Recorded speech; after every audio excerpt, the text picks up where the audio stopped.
మన ప్రభువైన యేసుక్రీస్తు నామములో మీకు మా శుభాభివందనములు. ఈరోజు దేవుని వాగ్దానము, యెహోవా ఆలోచన సదాకాలము నిలుచును, ఆయన సంకల్పములు తరతరములకు ఉండును.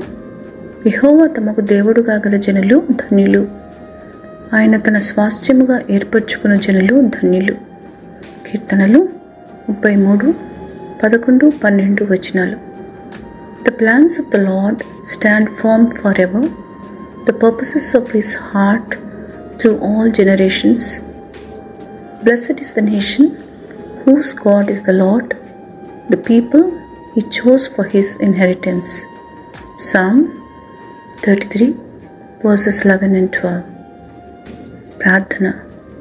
ప్రేమగల ప్రభువా, ఈ దినమున మీరిచ్చిన వాగ్దానముకే వందనములు. మా ఎడల మీకున్న ఆలోచనలు, సంకల్పములు నెరవేర్చి మమ్ము ఆశీర్వదించమని యేసునామములో వేడుకొనుచున్నాము తండ్రి. Amen. Have a blessed day. God bless you.